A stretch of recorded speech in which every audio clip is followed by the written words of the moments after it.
हुआ बवाल का आगाज।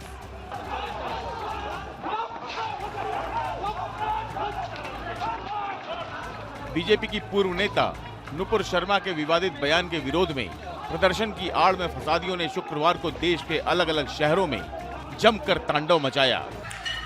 देश के 12 राज्यों में अलग अलग शहरों में जुमे की नमाज के बाद भीड़ सड़कों पर उतर आई और प्रदर्शन शुरू हो गया। लेकिन कई शहरों में ये प्रदर्शन देखते ही देखते पथराव और आगजनी में तब्दील हो गया।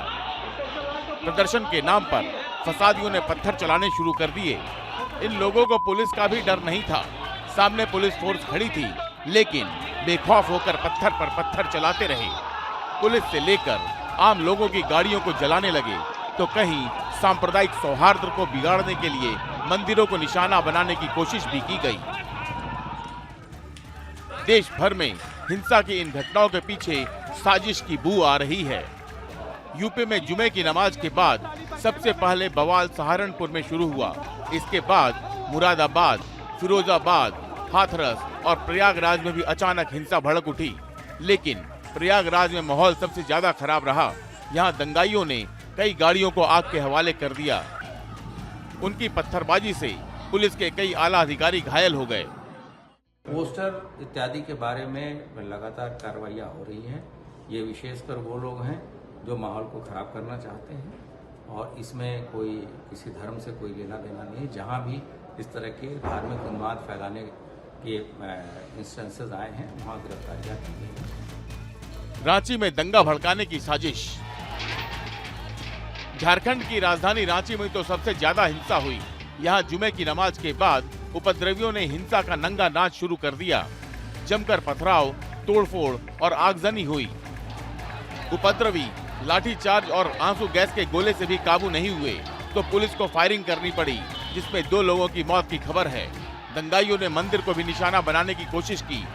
हालांकि पुलिस कर्मियों ने तोड़फोड़ से रोक लिया, लेकिन ऐसा करते हुए कई पुलिस वाले लहूलुहान हो गए। पश्चिम बंगाल के हावड़ा के इन फसादियों को देख लीजिए, जो यहाँ के धुलागढ़ इलाके में पुलिस वालों को अपने पत्थरों से निशाना बना रहे हैं और पुलिस को आंसू गैस के गोले दागकर अपनी रक्षा करनी पड़ रही है। बवालियों ने हावड़ा के डोमजूर थाने पर पहले पथराव किया, फिर उसे फूंक दिया। बवाली यहीं नहीं रुके। उलूबेरिया में बीजेपी के एक कार्यालय में तोड़फोड़ के बाद आग लगा दी।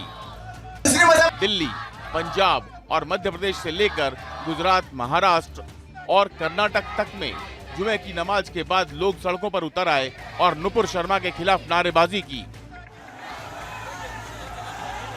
शुक्रवार को दिल्ली में भी हिंसा भड़काने की साजिश थी, जिसके तहत जुमे की नमाज के बाद दिल्ली की जामा मस्जिद के बाहर प्रदर्शन और हंगामा करने की कोशिश की गई। हालांकि इसमें कामयाबी नहीं मिली। लेकिन बड़ा सवाल ये है कि शुक्रवार को देश के कई राज्यों के शहरों में नमाज के बाद हिंसा का होना महज एक इत्तेफाक है या कोई गहरी साजिश। सवाल ये भी है कि नुपुर शर्मा ने 26 मई को विवादित बयान दिया था, तो मुस्लिम समुदाय ने 15 दिन बाद विरोध क्यों किया? नुपुर शर्मा के बयान पर कानूनी कार्रवाई हो रही है। उनके खिलाफ उनकी पार्टी ने भी कार्रवाई कर दी है। जब इतना सब हो चुका है, तो फिर सवाल ये है कि शुक्रवार को देश भर में कैसे शहर शहर हिंसा हुई, कैसे जुमे की नमाज के बाद पत्थर चलने लगे।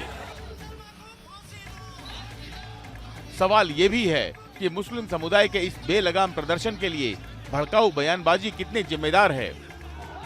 सूत्रों की माने तो प्रयागराज हिंसा में AIMIM का बड़ा हाथ है।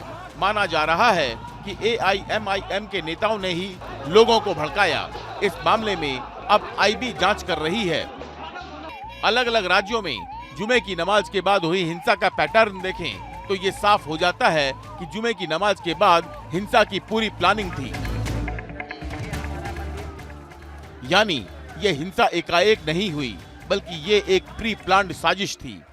IB ने भी हिंसा को लेकर राज्यों को स्पेशल अलर्ट जारी कर दिया था, जिसमें आगजनी और पथराव की बात कही गई थी। राज्यों को मजबूत सुरक्षा प्रबंध करने की हिदायत दी गई थी। इसके बाद भी हिंसा हो गई। अब केंद्रीय गृह मंत्रालय ने सख्ती दिखाते हुए हिंसा प्रभावित राज्यों से रिपोर्ट तलब की है। देश के अलग अलग शहरों में जुमे की नमाज के बाद भड़के हिंसा और प्रदर्शनों के पीछे एक वायरल मैसेज का हाथ बताया जा रहा है। सूत्रों के मुताबिक इस वायरल मैसेज के तार देश के बाहर पाकिस्तान से जुड़े हो सकते हैं। ये वायरल मैसेज करीब 4 दिन पहले अचानक देश के तमाम हिस्सों में व्हाट्सएप और फेसबुक के जरिए वायरल किया गया।